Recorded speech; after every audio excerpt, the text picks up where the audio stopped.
Hey guys, here's our new app called MooSync to import and update products data from external provider or supplier via CSV files. Let's connect the first data feed.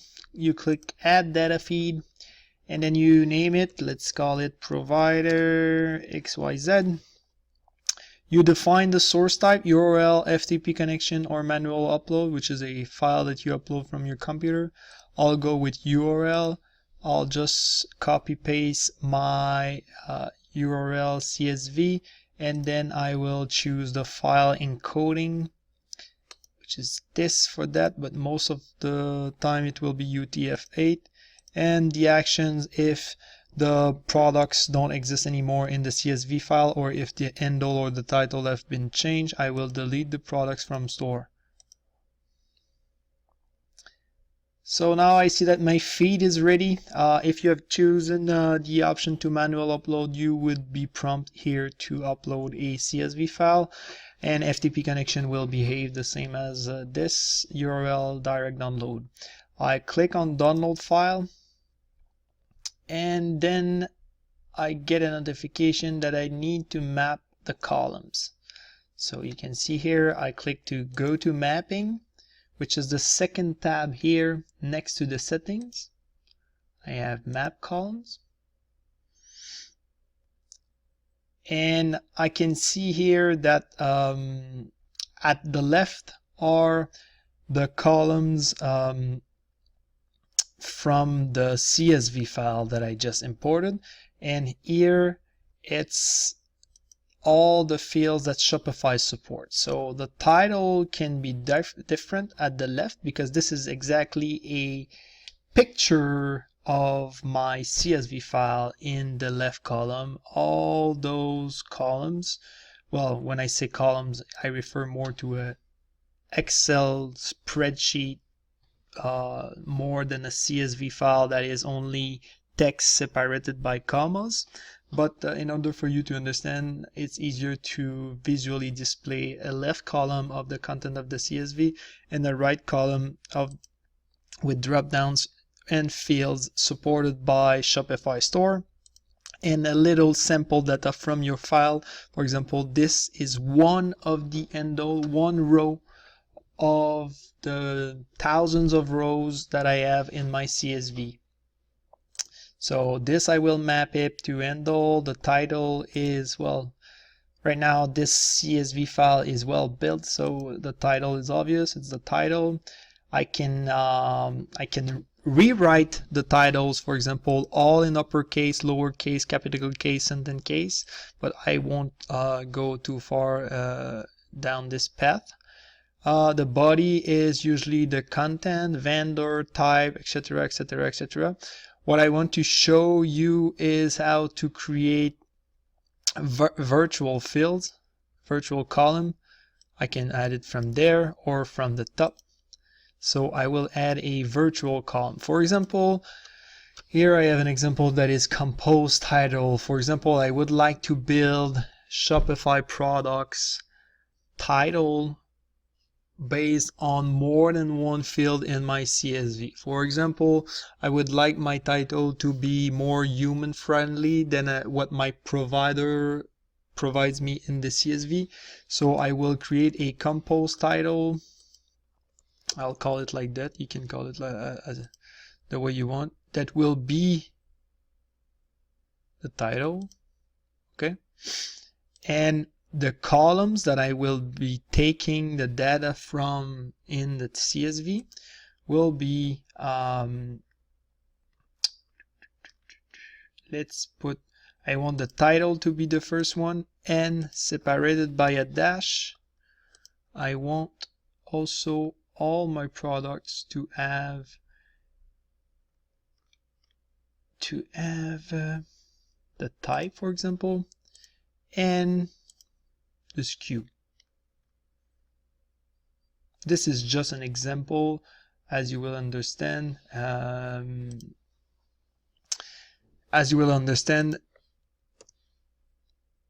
This will vary based on your need and based on your CSV, but the concept behind virtual column or virtual fills is that I can create a new title inside Shopify products from more than one CSV columns. So more than one data values, more than one columns.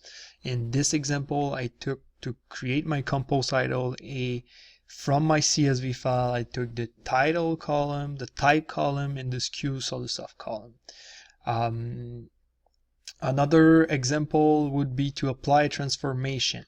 Okay, so let's say I have a good example would be, let's say I have option 1 name. The option 1 name is size. Let's say my store is in French and I want this to be the option 1 name, of course, but I would like to apply transformation every time I see size as the option 1 name. I want to translate it in French to grandeur. So this way it will import the data and update it. For all the option 1 name size, it will transform it to grandeur. If I have more than one values inside the option 1 name to be distinguished from the option 1 value, this is the actual size. But let's say I also have in the same column, I have well, usually you have one column for size and one column for color, but let's say in the same column I have the size and the color. I could apply 2 transformation, and one for size to grandeur and the other one colors for couleur in French. And this way I transformed a field value to another one. Another example of a field transformation could be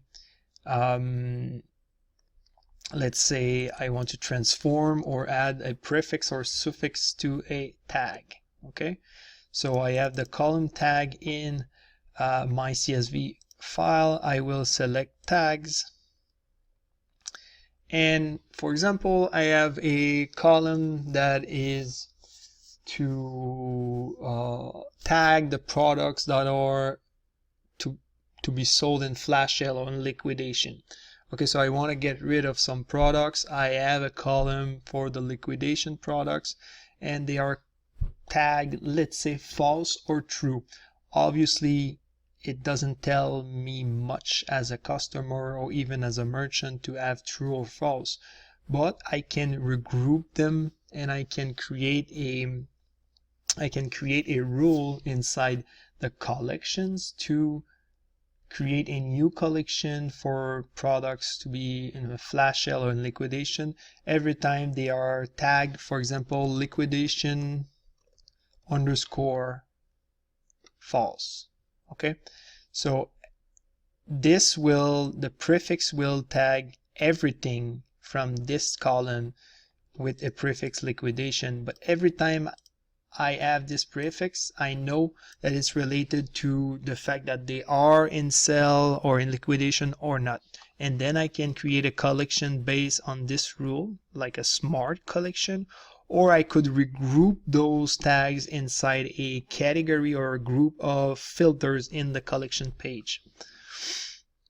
Again, I could also apply a transformation in this case. Instead of using a prefix, I could transform all the false into all the true value, for example, into liquidation. The prefix is really useful for apps like product filters or any themes that will be coded in a way that the different categories of tags are regrouped. For example, you will have a prefix that is size underscore, and this way you will have a sidebar filter with all the size value regrouped inside the same category, which is the size. Otherwise, the way Shopify themes behave is that they display all the tags randomly, not grouped, not organized, not categorized. So this way you can do that. Well, basically you can do some pretty great stuff with the mapping. Once you're done, you just click on resume and the import will happen. Now let's go to the next tab, the auto launchers. Right now I have one scheduled update or import that is set here today at 9:25 p.m. based on etc 0 if I remember right. You can add a new auto launcher daily, one time, weekly, monthly, and you can also select the time, the date, and the hour that it starts, and then it will be monthly starting at this date. Is it active or not? And here are the fields that I mapped in the previous section, the map column section. So if you want to select them all or unselect them all, and for example, every day I want to update only the description and the tags of my products. A most obvious use case would be that every 2 or 3 hours I want to update only the quantity for the inventory and the price of the products. Most of the customer of the Shopify merchant clients will want something like that. And another use case will be like weekly, I want to update only the images if the URL has changed, for example. Or monthly. This is it for the auto launchers, so you can create more than one. You click save, it creates, and you can also edit it or delete it. The next tab is the task. Okay, the task will behave like an activity log or error log page. So you will see here, for example, I just add a mapping required an error because columns are not mapped when I clicked there, which is the same as this error. But once you run the first update or the first import, you will see some error reports, one per import, and you will see that this row of the CSV file didn't import because inventory was not set.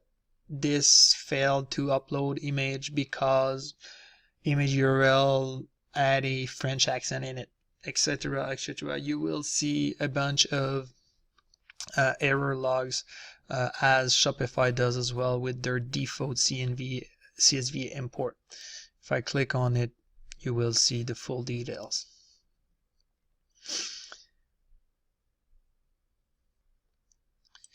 Now, when you run an import, you will see some notification like this that you're approaching your plan limit. It's because we have 4 pre-made plans and 1 custom plan for really, really big needs. But for the first plan is free up to 25 products and 1 update per day. But as I can see now that I'm approaching my plan limit because based on my feed I have 1,500 products.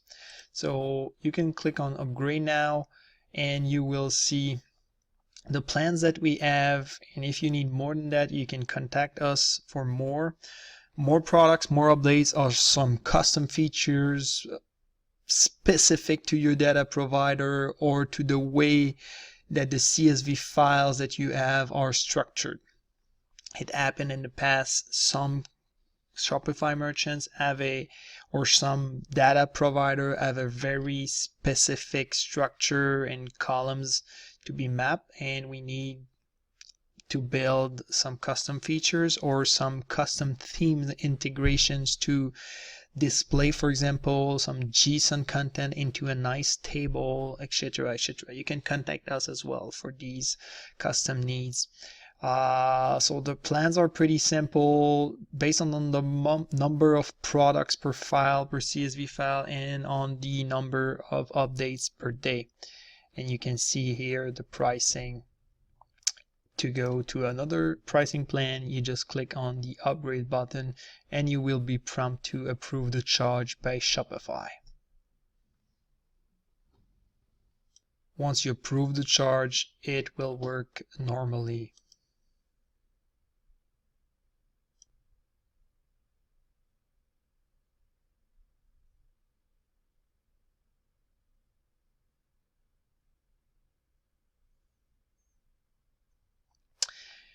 Again, if you want to downgrade, you go back to manage subscription and you click on downgrade. If you need more help, you click there, or you open a ticket in our ticketing platform, or send us an email.